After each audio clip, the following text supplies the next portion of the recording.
No one should be harmed in healthcare. Yet, every minute, 5 patients die because of unsafe care. These deaths can be prevented. Simple commitments can ensure safe care. MHDW presenting a scenario, how a systems approach can change safety culture, improving diagnosis for patient safety. The patient care technician came to me and she told me, I need to let you see this screen. And she showed me the glucometer. She saw the word high flash on the screen, and that's what she assumed was the result that she had. She's like, I just feel like my blood sugar is really high.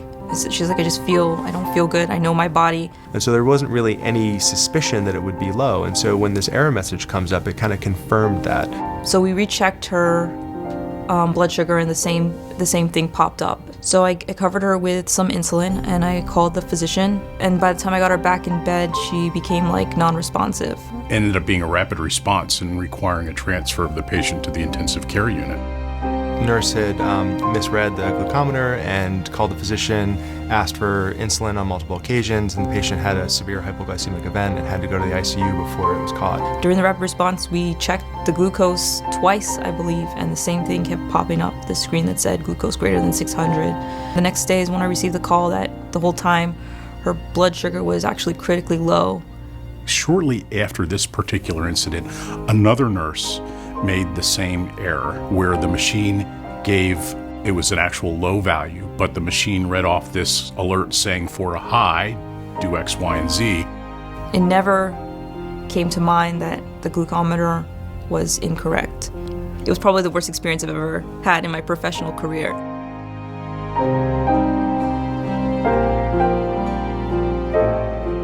The nurse manager called our human resources department, explained the error. This is what happened.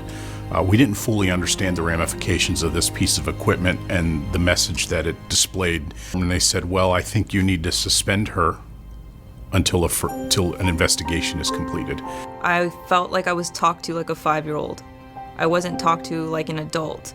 I mean, I'm a nurse because I come to take care of people. I come to do my job. I'm very passionate about what I do. And for a long time, it really shook me. Like when I came to work, I was scared to like take care of patients, and I was really apprehensive about everything I was doing. I wasn't really confident anymore. It really shook me to the core.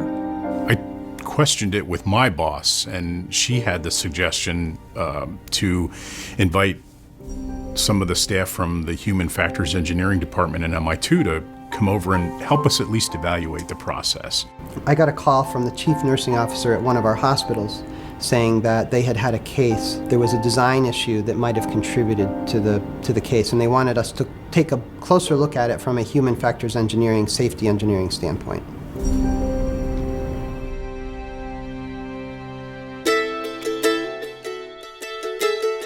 It quickly became apparent that there was more to the story than just that she had made a mistake, and that there was a lot more, that it wasn't just her. It was the actions of lots of people that led to this hazard, and it certainly could happen again. You can't fault any one individual. That's a process problem that needed to be addressed, and the more we thought about it, the more we decided that we needed to fix the process. The leadership, when they saw our analysis of the case, they supported the fact that Annie should not have been disciplined, and they reversed the discipline. And that was doing the right thing. And I think that sent a very important message to the staff at this hospital that the leadership supports them and takes the systems approach to managing error. There was a team there and they were all like nodding and they were all like validating. They were like, okay, so you know, you're not incompetent. Everything you're saying makes complete sense. And it was just like, it's like I could take a breath and be like, okay, I'm not crazy. And then when I was told by my manager, she pulled me in her office after it and she was like, we're gonna take away the discipline. She was like, they actually said that we didn't treat you so fairly. And that made me feel better, and that was like a positive aspect of the experience.